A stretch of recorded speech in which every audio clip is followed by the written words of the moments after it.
Good morning. It's 12:30 p.m. I don't know if it's qualified as the morning or it's qualified as the evening, but it's 12:30 and the day is Monday, April 20th, 2026. So we have 10 days to kick off this April. That means the semester is kicking off and we are going to be heading to summer anytime soon. That being said, I haven't not looked into the news because I am sick. I don't have any mood or anything like that. But today, as I'm driving to Virginia, I was looking into my paper, because tomorrow I'm presenting a paper on the tariffs, Trump's tariffs. I've been tracking tariffs since July of last year, and my goal is to see the impacts, is to test the interrupted time series, or ITS. Interrupted time series, it's when policies, laws, any disruptions comes in, and what impacts does it cause or make on specific goods, right? So the time series is supposed to be continuous, but when there is any effects, any laws, any policies, it disrupts that time series. So to research that impact, you have to look at the past, and so you look at the past and what happened in before and after. So when it comes to tariffs, I'm looking at what happened before tariffs and then after tariffs. So this is from February 1st all the way to February 20th. So 1 year approximately. But the whole entire paper looks at from 2020 to 2026. And then the product I'm looking at is the pharmaceutical products, mostly looking at the generic drugs, because as I speak right now, like, I'm sick and I don't need I don't need sophisticated big drugs. I don't need those high level drugs, HIV, cancer, very, very high level drugs. I don't need those. I don't need the insulin, those are heavy, high level drugs. But look at the guys building construction over here. So I don't need those high level drugs. What I do need, however, is the generic drugs. So these what is it, the allergic drugs. I need those.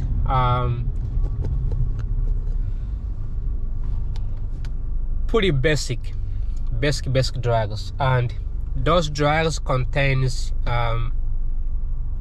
materials that comes from different parts of the world. So you don't make a single drug from one single country. It has to come from different parts of the world. So even though tariffs, Trump's tariffs or Trump's reciprocal tariffs exempts drugs, all the drugs from other countries, imposing tariffs on the different products did affect the prices, which was reflected in the drug manufacturing companies' pricing. So my study was to see the impact of that, and it's already out. So tomorrow I'm going to present it. then I will give an overview of what questions were asked by my fellow students, maybe professors, what do you think of it? Is it a good thing? Is it a bad thing? I know it's a bad thing because I already did see the impacts. To give an overview here, I don't know if I'm supposed to share this, but you know, it's my paper, right? I don't know the legal side of it though. I don't know if Catholic University will sue me for doing a paper on their campus and then putting information out there before presenting it, but I don't think they care. But anyways, what I found was that Americans were paying $940 to $2,400 a year because of tariffs. All right, very concerning. On top of that, Trump administration was trying to end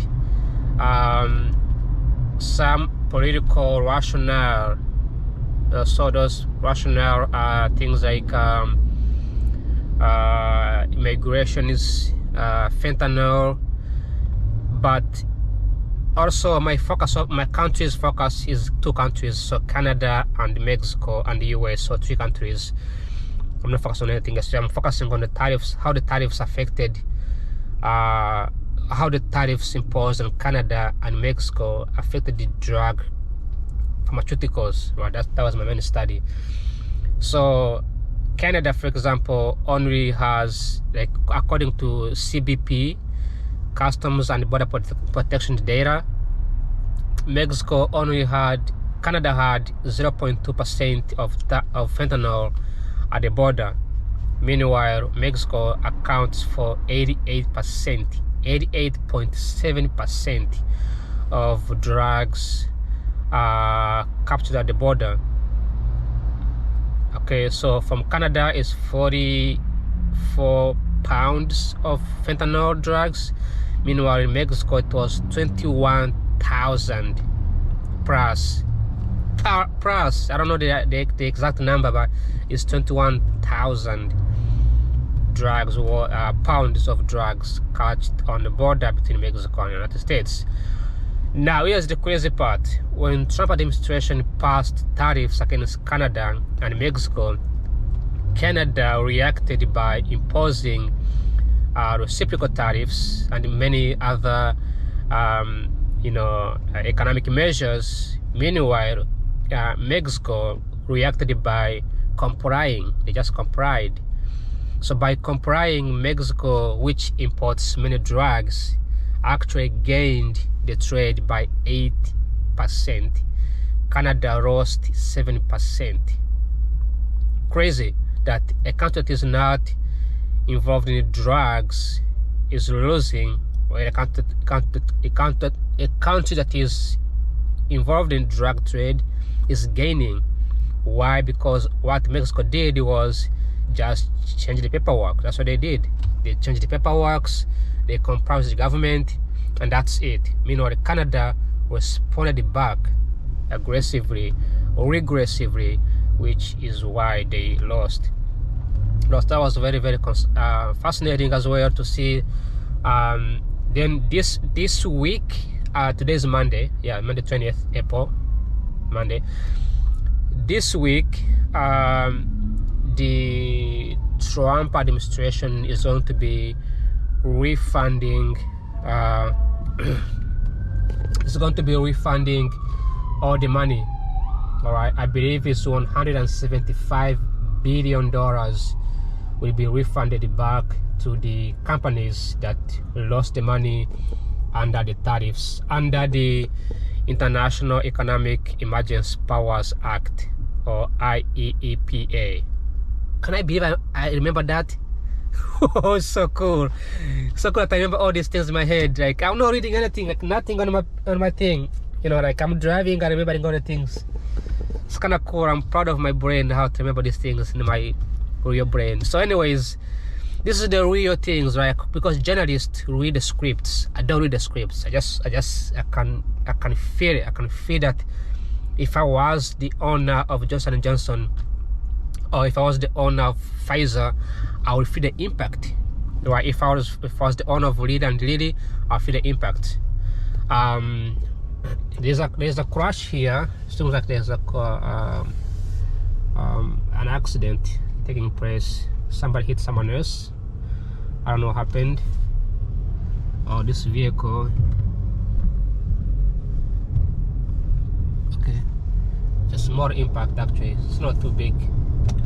Seems like they are all working for a company, so they are all waiting for their companies to react, I guess. So that was the study, still going. What else did I share? So Trump administration will be asked by Supreme Court. So there's a Supreme Court ruling on January 6th, no, February 20th, 2026. The Supreme Court ruled on 6-3 that the international economic emergency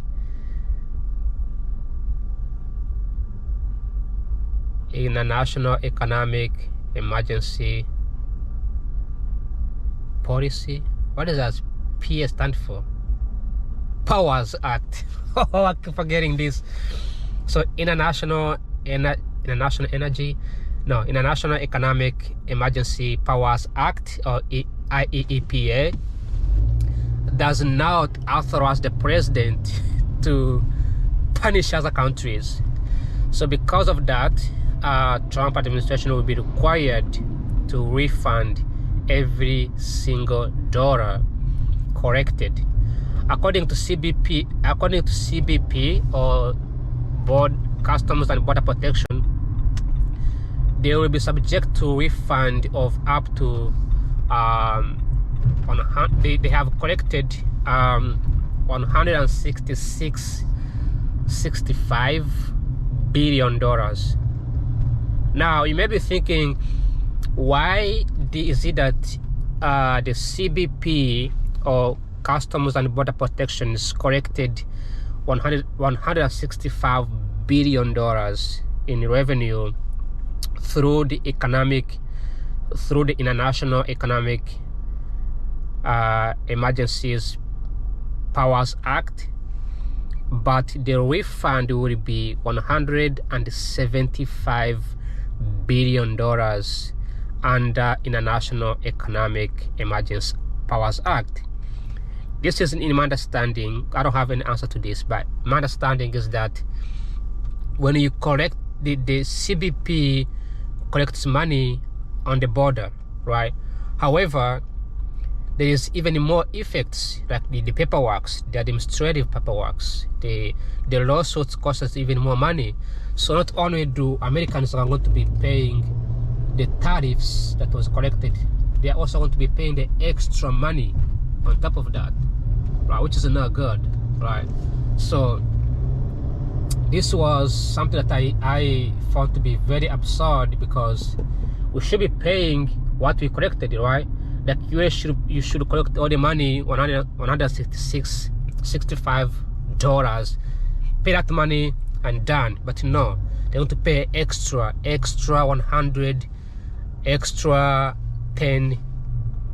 What is 65 minus 75? That's like $20 billion worth of extra money to be refunded back to the companies. And now companies are fighting for refunds, right? That's not why we don't see jobs though. Now what about reassuring, where companies did not shift back to the United States like Trump administration is claimed for? Some companies accepted to build in the United States by 2029 to 2030.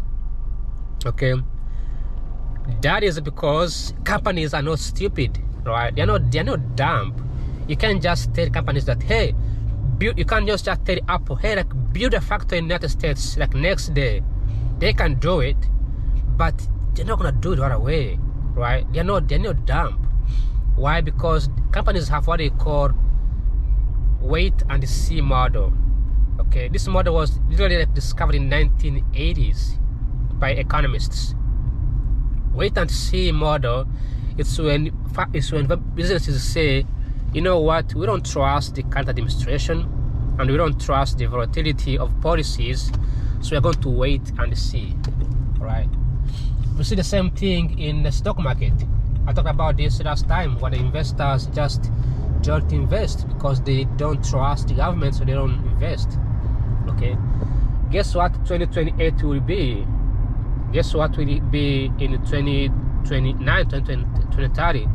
Trump will not be in power anymore. He will be gone. That means by 2029, once Trump administration is gone, these companies may choose not to invest. They may change the idea. They may just choose not to invest. You know, it's crazy. They may just change it. They might just change their mind and just, you know, do nothing about it. So that's all about the Emergency Economic Powers Act. I want to change lanes, but I don't know how to do it.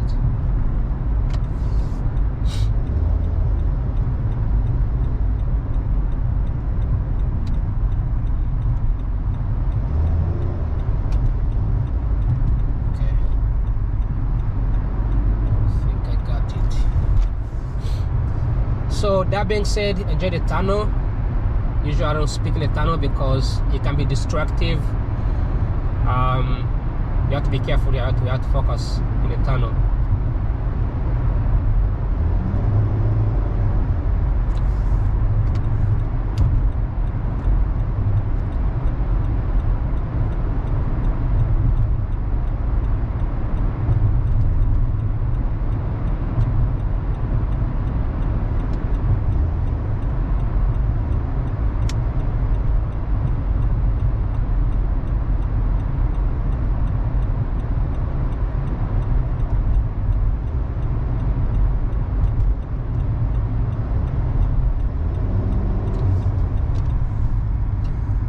That was a roller coaster. All right, camera off for a second, then I'll be right back. So the camera can cool down and doesn't get too hot. All right, I'm back. There's no traffic today, so that's the good news. So speaking of Donald Trump, before you scream at him, before you yell at him, before you use my videos as an evidence, and before you bring on a political party, just know that America, United States, was actually dependency of tariffs.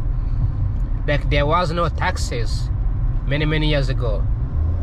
There was no income taxes, and that's because the government was relying heavily on tariffs.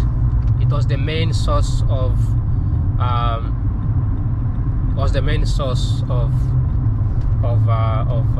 income.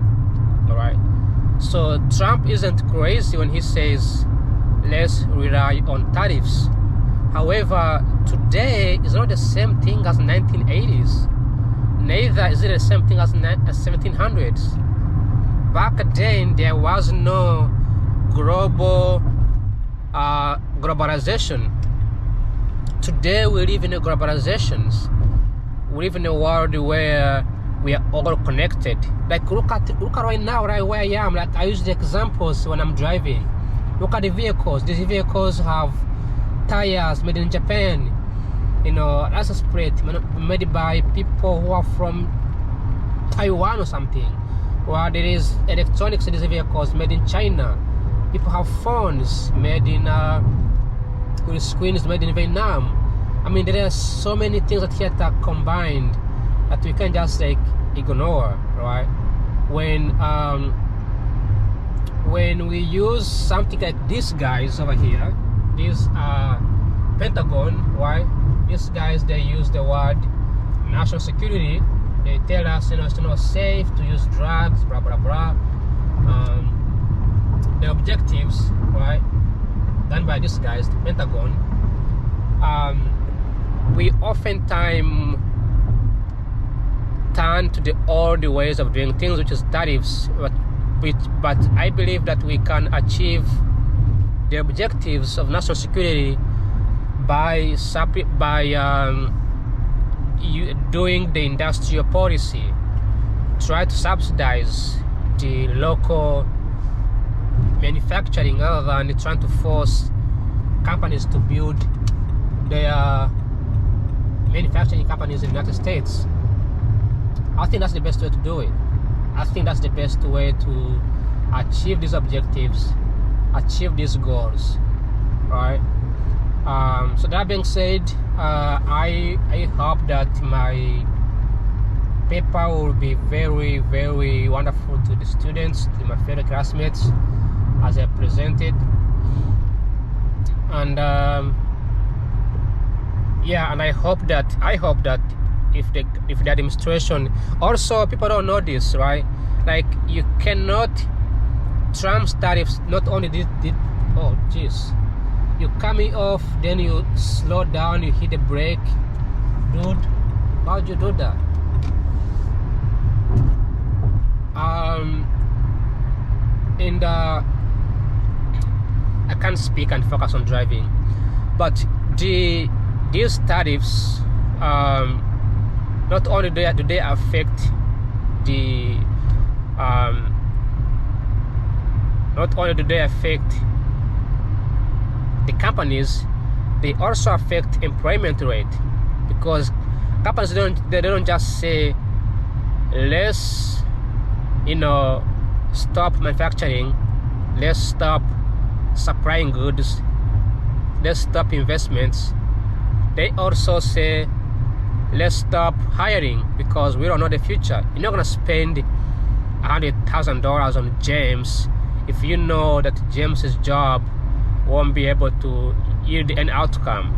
If James is doing quantitative analysis for investments for 50 companies across the United States, but then Trump's gonna pass tariffs that's gonna affect these investments, then we won't hire James. We're just gonna hold on to it.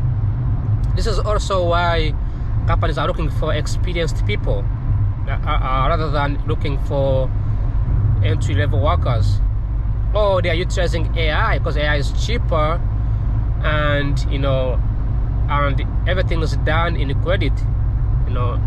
Companies, when you hire an employee, you don't pay them in credits, you pay them cash. When you use AI companies, you pay them on credit, right? So for instance, you use AI this month, then you pay in the next month, then you pay the next month after that. So it's a bidding subscription thing. So for the companies, this is much more cheaper than hiring human beings. All of this has been caused by Trump administration's tariffs, which made companies rethink on how they are going to be doing businesses. So it's fascinating. It is fascinating, but it's also a lesson to learn.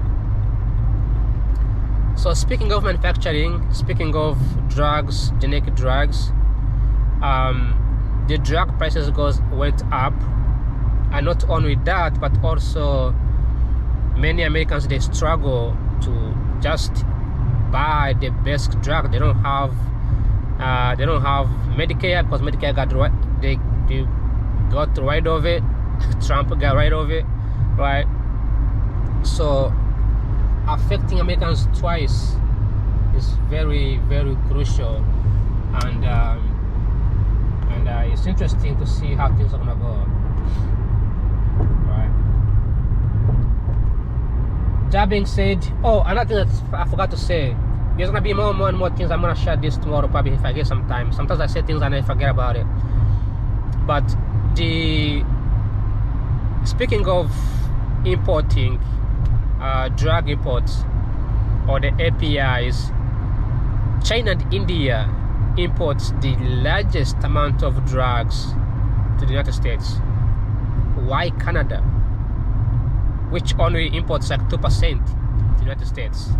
Mexico is even like 9, like 0, right? Why Canada? I mean, like, it's fast. Like, I'm not advocating for Canada, but I'm just saying, like, Canada is part of the USMCA.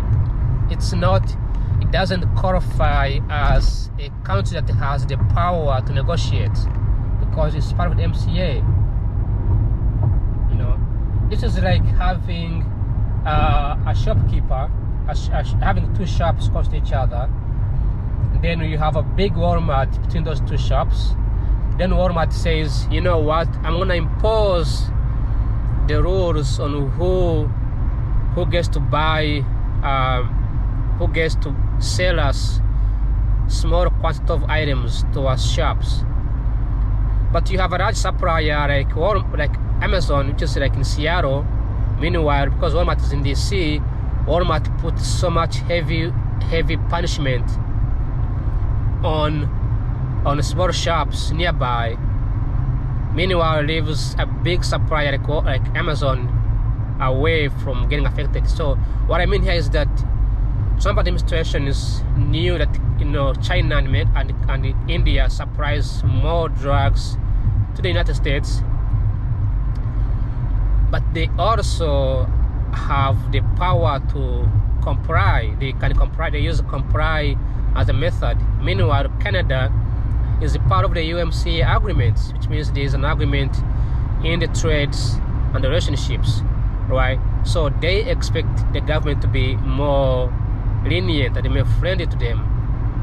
So when this International Emergency Powers Act was applied, it doesn't apply to Mexico and Canada, because these are not seen as international.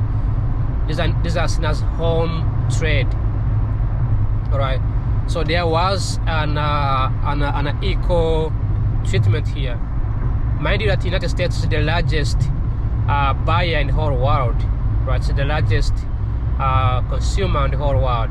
That being said, thanks for watching. Like always, bye bye, ciao ciao, adios, and spasiba. Take care. See you. Bye bye.